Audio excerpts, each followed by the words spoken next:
చదువుకునేందుకు లైబ్రరీకి వెళ్లిన ఓ యువతి అదే లైబ్రరీలో విగత జీవిగా మారిపోయింది.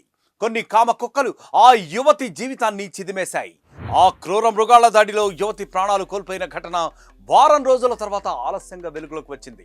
బీహార్లోని ఆరాకు ఆనుకొని ఉన్న భోజ్పూర్ లైబ్రరీలో జరిగిన ఈ గ్యాంగ్ రేప్ మర్డర్ ఉదంతం తీవ్ర కలకలం రేపింది.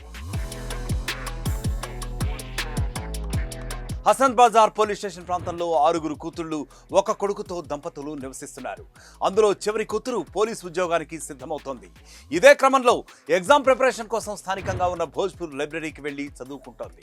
ప్రతిరోజులాగే మే 22వ తేదీన కూడా యువతి లైబ్రరీకి వెళ్ళింది. కానీ మళ్ళీ ఇంటికి తిరిగి రాలేదు. యువతి కోసం ఆమె కుటుంబీకులు గాలింపు చర్యలు చేపట్టారు. లైబ్రరీకి వెళ్లి చూడగా 2వ అంతస్తులో డోర్ దగ్గర యువతి అపస్మారక స్థితిలో పడి ఉండడాన్ని గమనించారు. వెంటనే ఆసుపత్రికి తీసుకెళ్లగా అప్పటికే మృతి చెందినట్లు వైద్యులు నిర్ధారించారు.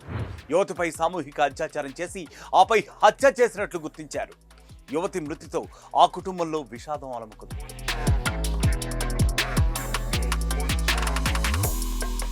యువతపై అత్యాచారం జరిగిందని తెలిస్తే మిగిలిన పిల్లల భవిష్యత్తు నాశనం అవుతుందని భావించిన ఆ కుటుంబం పోస్ట్ మార్టం చేయకుండానే మృతదేహాన్ని దహనం చేశారు. యువతి మృతిపై స్థానికులు సమాచారం ఇవ్వడంతో కేసు నమోదు చేసిన పోలీసులు దర్యాప్తు చేపట్టారు. యువతి కాల్ డేటా, లైబ్రరీ సమీపంలోని సీసీ ఫుటేజీల ఆధారంగా నిందితుల కోసం గాలించారు.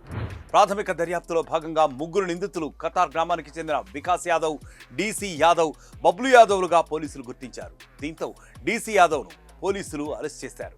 విచారణలో యువతపై గ్యాంగ్ రేప్ జరిగినట్లు, మత్తుమందు ఇచ్చి మరీ హత్య చేసినట్లు నిందితులు అంగీకరించాడు.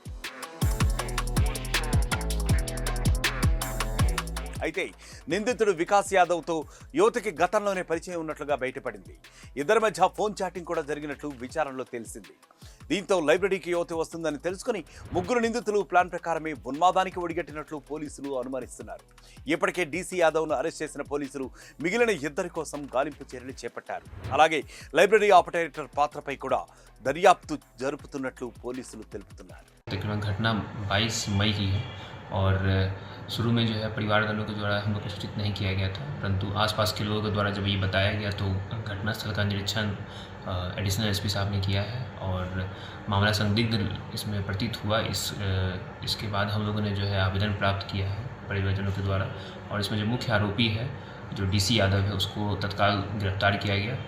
उसके पूछताछ में भी ये बात प्रकाश में आई है कि वो और उसके साथ 2 अन्य उनके जो है मित्र हैं, ये लोग पूर्व से पहले उस जो पीड़िता को जानते पहचानते थे, साथ में पढ़ाई करते थे। तो ये घटना की गई है, उसमें 1 अपराधी की गिरफ्तारी की गई है, अन्य 2 अपराधी की गिरफ्तारी भी जल्द कर ली जाएगी। सर, ओवरडोज नशा वाला कुछ ऐसा मामला मैटर बताया गया है कि जो कुछ दवा का सेवन भी किया गया था, तो इस विषय में उनका जो है स्वीकृति बयान लिया गया है और अन्य 2 अपराधियों की गिरफ्तारी भी की जाएगी। वहाँ पर जो CCTV भी जो लाइब्रेरी में लगा हुआ है उसको भी हम लोगों ने जब्त किया है। ఒక లైబ్రరీలో యువతపై జరిగిన ఈ దారుణం మహిళల భద్రతను మరోసారి ప్రశ్నిస్తోంది. కామాంధులను ఎంత కఠినంగా శిక్షించినా రోజు రోజుకు క్రూర మృగాళ్లలా ప్రవర్తిస్తున్నారే తప్ప ఎవ్వరూ కూడా మారడం లేదు. ఇలాంటి చీడ పురుగులను నడి రోడ్డుపై కాల్చి చంపితేనే బాధిత కుటుంబాలకు కాస్తైనా న్యాయం దక్కుతుందని జనాలు ఆశిస్తున్నారు. ప్రపంచంలో ఏ మూల ఏ క్షణం ఏం జరుగుతుందో వేగంగా తెలుసుకోవడానికి తొలి వెలుగు వాట్సాప్ ఛానల్ని ఫాలో చేయండి.